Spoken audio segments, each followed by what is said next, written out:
All right? Yeah. Okay. It's called Day One to Forever. Okay.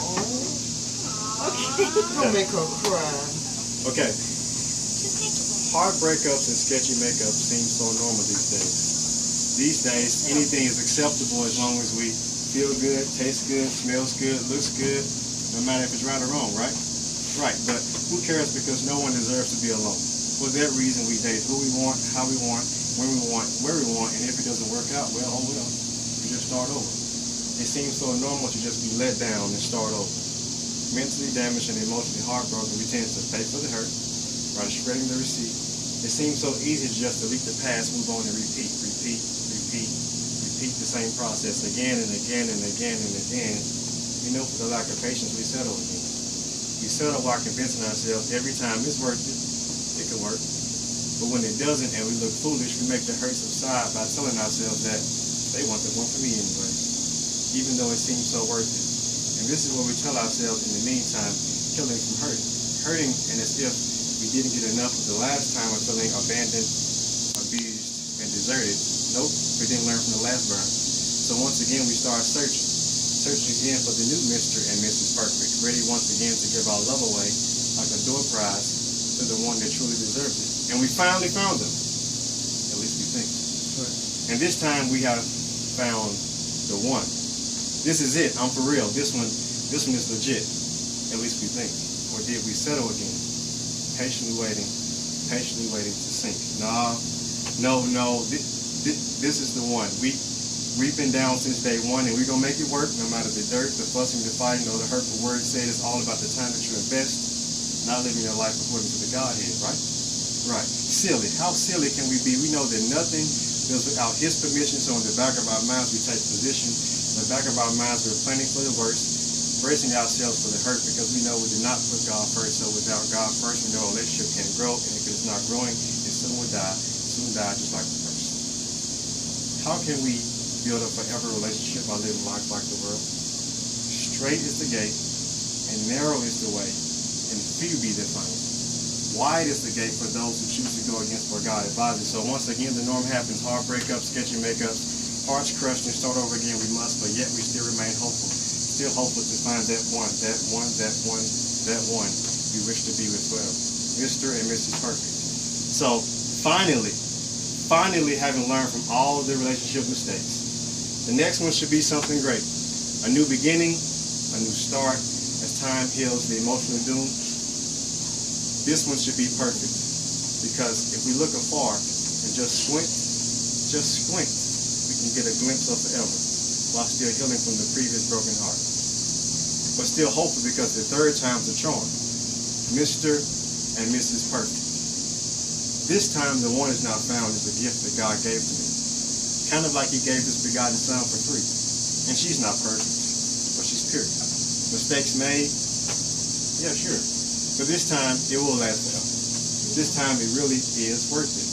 Taking the gradual steps needed, building only on Jesus, will make this one last for certain. Staying on one accord, following only what thus saith the Lord.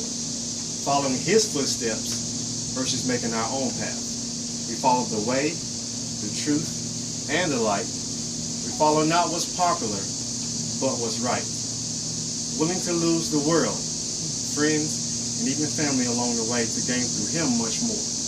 Whoever knew the day that you obey all of Jesus' instructions, not 3 or 4, but the day you obey all of Jesus' instructions is the day that He would give you even more than whatever you even think to ask for.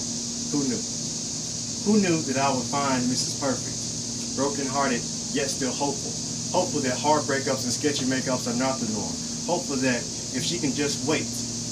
If she just waits on the Lord, all hard breakups and sketchy makeups will soon be worth it while waiting on her Mr. Perfect. And who knew she would find Mr. Perfect, broken-hearted, yet still searching? Hopeful that the day he meets a wonderful lady, only if he could be patient, she would be the perfect match forevermore. Who knew? Who knew that you can find a best friend in the form of a gift? A beautiful lady, wrapped in caramel brown skin, accentuated with brown eyes and sexy lips. Oh, yes. Talk that talk. Beneath her skin is where the beauty of the gift starts. Beneath her skin lies a beautiful spirit and a giving heart, ambitious and driven and challenging and smart, and trusting in one man her deepest treasures, willing to take one shot at the thought of forever. That's why I knew from the start that she was forever my shooting star. But who knew? Who knew that every mistake that I made and the very last attempt that I gave would lead me closer to my Mrs. Perfect? And all the hard breakups and sketchy makeups, they all seem so worth it. And even though I don't deserve it, who knew? Who knew that I would start day one to forever? The very first day I met her. The very first day God allowed me to meet my Mrs. Perfect.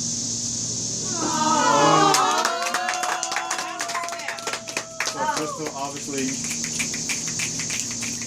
as you know, you have been wonderful to my life, and I thought before you, as the poem pretty much says, that I had gave up. I talked to my mom, and my previous relationship, it was pretty much down the drain. And I had gave up on relationships in general. But one thing that I did not give up on God. And I asked him for some very specific things that I had to have this time. And if I didn't get them, it wasn't going to happen.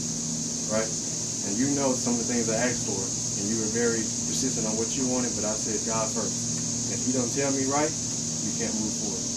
But every time you continue to answer my prayer, and I would just laugh, right? So it got to the point where I said, okay, the last thing I need for her to understand the truth, everything I'm giving her, I need her to walk alone. And I even asked for something simple, going home to my mom. I said, I want her to start studying right now on this drive home and start Bible study. And what did you do? Picked out the Bible and you started Bible studying and asking me questions. So from that moment, I knew that that was a gift that God was giving me. And at that moment, I knew I could not ask for anything more. So from that moment, that's when I knew I had to spend day one to forever. But first, I have to allow you to take on your journey. And now you come home and embark upon this day one to forever. So today, I want to ask you a couple questions. Okay? So, as we move forward on our journey, do you promise to always put God first before me? Do you always promise to follow the word and follow God in everything he says, no matter what? Okay. Do you promise to forgive me when I mess up? Okay. Do you promise to always be by my side and trust me that I'm going to always allow God to lead the relationship? And then me, and then you. Okay. So, if you answer all those things, there's only one other question I want to ask you, Christian.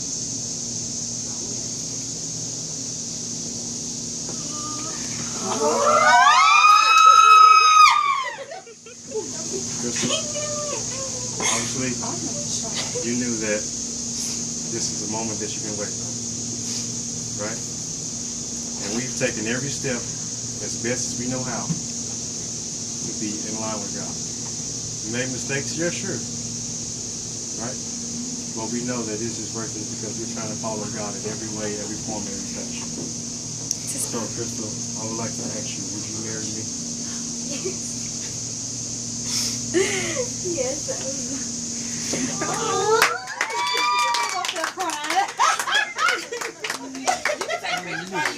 I ain't never cried. Had a phone this makeup to mess it up. Ain't you glad you put on the dress? Everybody, yep. Dude, I don't cry about nothing. Ain't y'all glad y'all put on some real clothes? Oh my God. I'm not crying.